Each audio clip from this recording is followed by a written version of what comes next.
and something better. It often feels difficult to keep good habits going for more than a few days, even with sincere effort and the occasional burst of motivation.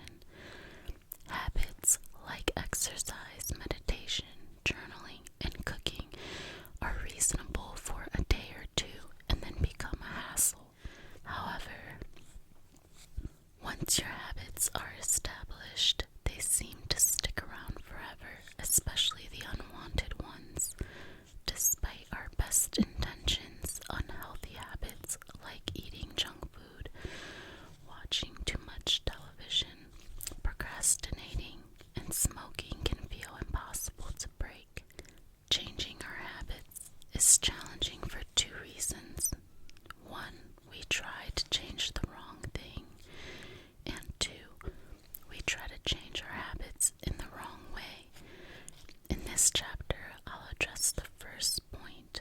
In the chapters that follow, I'll answer the second. Our first mistake is that we try to change the wrong thing.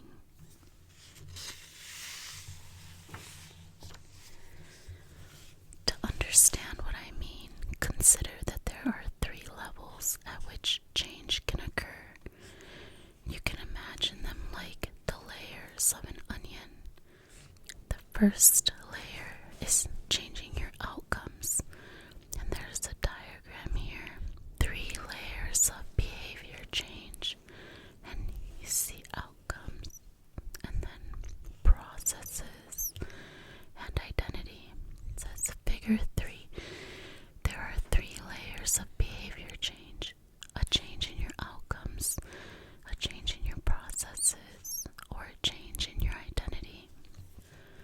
So the first layer, this level, is concerned with changing your results: losing weight, publishing a book, winning a championship. Most of the goals you set are associated with this level of change. The second layer is changing your process. This level is concerned with changing your habits and systems, implementing a new routine at the gym, decluttering your desk for better workflow, developing a meditation practice. Most of the habits you build are associated with this level. The third and deepest layer is changing your identity. This level is concerned with changing your beliefs, your worldview, your self-image, your judgments about yourself and others. Most of the beliefs, assumptions, and biases you hold are associated with this level. Outcomes are about what you get. Processes are about what you do. Identity is about what you believe. When it comes to building habits that last, when it comes to building a system of 1% improvements, the problem is not that one level is better or worse than another. All levels of change are useful in their own way. The problem is the direction of change. Many people begin the process of changing their habits by focusing on what they want to achieve. This leads us to outcome-based habits. The alternative is to build identity-based habits. With this approach, we start by focusing on who we wish to become. So in figure 4, with outcome-based habits, the focus is on what you want to achieve. With identity-based habits, the focus is on who you wish to become.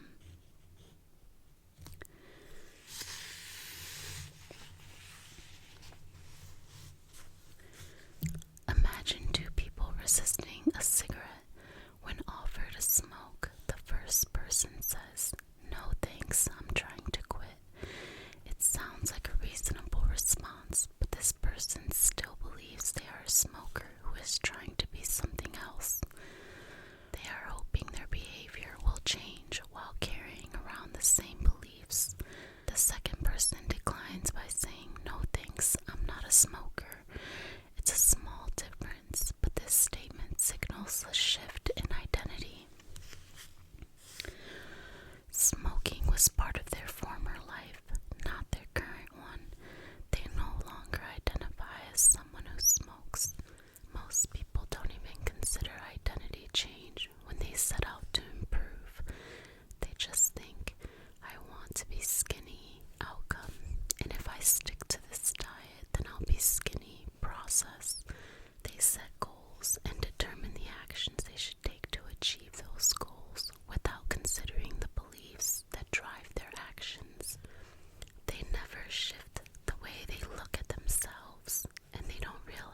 system, an identity behind the habits. Behavior that is incongruent with the self will not last. You may want more money, but if your identity is someone who consumes rather than creates, then you'll continue to be pulled toward spending rather than earning.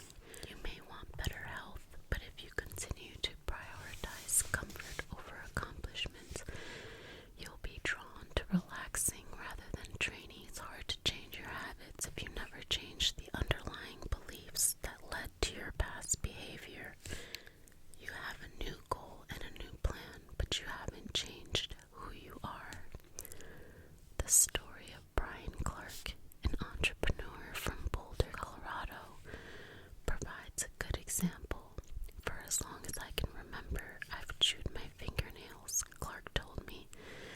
It started as a nervous habit when I was young and then morphed into an undesirable grooming ritual. One day I resolved to stop chewing my nails until they grew out a bit.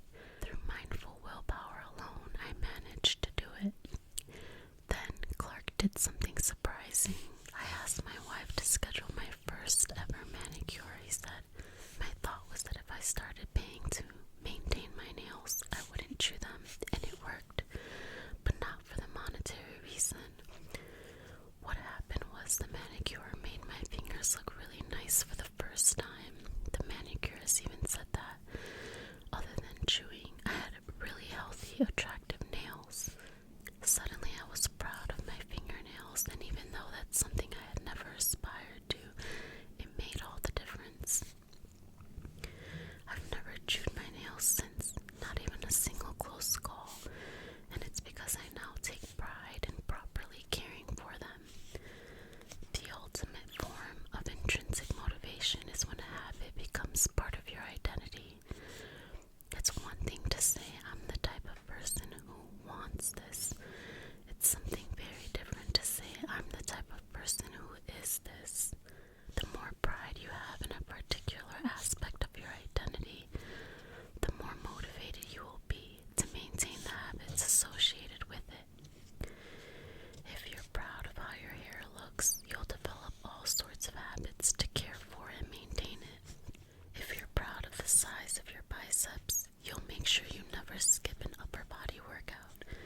If you're proud of the scarves you knit, you'll be more likely to spend hours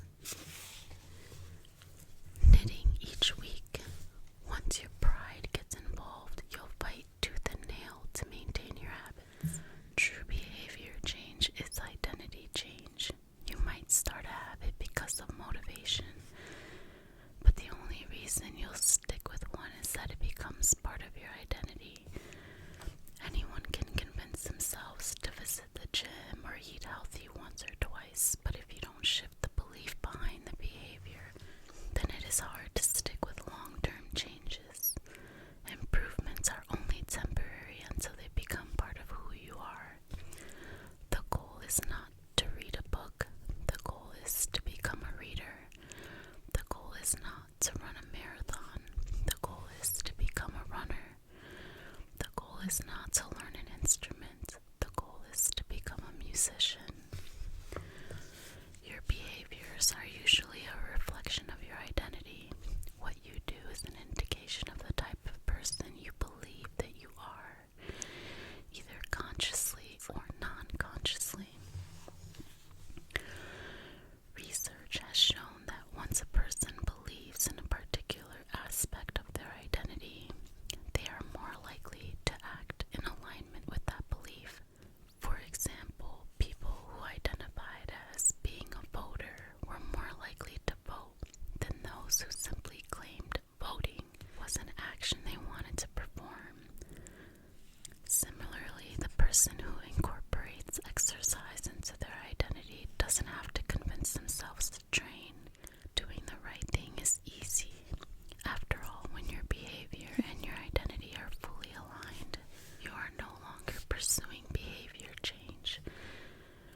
originally derived from the Latin words essentitas, which means being, and identitum, which means repeatedly. Your identity is literally your repeated beingness. Whatever your identity is right now, you only believe it because you have proof of it. If you go to church every Sunday for 20 years, you have evidence that you are religious. If you study biology for 1 hour every night, you have evidence that you are studious. If you go to the gym even when it's snowing, you have evidence that you are committed to fitness. The more evidence you have for a belief, the more strongly you will believe it. For most of my early life, I didn't consider myself a writer. If you were to ask any of my high school teachers or college professors, they would tell you I was an average writer at best. Certainly not a standout. When I began my writing career, I published a new article every Monday and Thursday for the first few years. As the evidence grew, so did my identity as a writer. I didn't start out as a writer, I became one through my habits. Of course, your habits are not the only actions that influence your identity, but by virtue of their frequency, they are usually the most important ones. Each experience in life modifies your self-image, but it's unlikely you would consider yourself a soccer player because you kicked a ball once, or an artist because you scribbled a picture. As you repeat these actions, however, the evidence accumulates and your self-image begins to change. The effect of one-off experiences tends to fade away while the effect of habits gets reinforced with time, which means your habits contribute most of the evidence that shapes your identity. In this way, the process of building habits is actually the process of becoming yourself. This is a gradual evolution.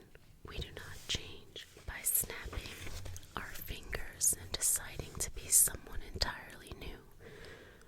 We change bit by bit, day by day, habit by habit. We are continually undergoing microevolutions of the self. Each habit is like a suggestion. Hey, maybe this is who I am. If you finish a book, then perhaps you are the type of person who likes reading. If you go to the gym, then perhaps you are the type of person who likes exercise. If you practice playing the guitar, perhaps you are the type of person who likes music. Every action you take is a vote for the type of person you wish to become. No single instance will transform your beliefs, but as the votes build up, so does the evidence of your new identity. This is one reason why meaningful change does not require radical change. Small habits can make a meaningful difference by providing evidence of a new identity. And if a change is meaningful, it actually is big. That's the paradox of making small improvements. Putting this all together, you can see that habits are the path to changing your identity. The most practical way to change who you are is to change what you do. Each time you write a page, you are a writer. Each time you practice the violin, you are a musician. Each time you start a workout, you are an athlete. Each time you encourage your employees, you are a leader. Each habit not only gets results, but also teaches you something far more important: to trust yourself. You start to believe you can actually accomplish these things. When the votes mount up and the evidence begins to change, the story you tell yourself begins to change as well. Of course, it works the opposite way too. Every time you choose to perform a bad habit, it's a vote for that identity. The good news is that you don't need to be perfect. In any election, there are going to be votes for both sides. You don't need a unanimous vote to win an election. You just need a majority. It doesn't matter if you cast a few votes for a bad behavior or an unproductive habit.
street. The formation of all habits is a feedback loop, a concept that we will explore in depth in the next chapter. But it's important to let your values, principles, and identity drive the loop rather than your results. The focus should always be on becoming that type of person, not getting a particular outcome. The real reason habits matter. Identity change is the North Star of habit change. The remainder of this book will provide you with step-by-step instructions on how to build better habits in yourself, your family, your team, your company, and anywhere else you wish. But the true question is, are you becoming the type of person you want to become? The first step is not what or how, but who. You need to know who you want to be. Otherwise, your quest for change is like a boat without a rudder, and that's why we are starting here. You have the power to change your beliefs about yourself. Your identity is not set in stone. You have a choice in every moment. You can choose the identity you want to reinforce today with the habits you choose today. And this brings us to the deeper purpose of this book and the real reason habits matter. Building better habits isn't about littering your day with life hacks. It's not about flossing one tooth each night or taking a cold shower each morning or wearing the same outfit each day. It's not about achieving external measures of success like earning more money, losing weight, or reducing stress. Habits can help you achieve all of these things, but fundamentally they are not about having something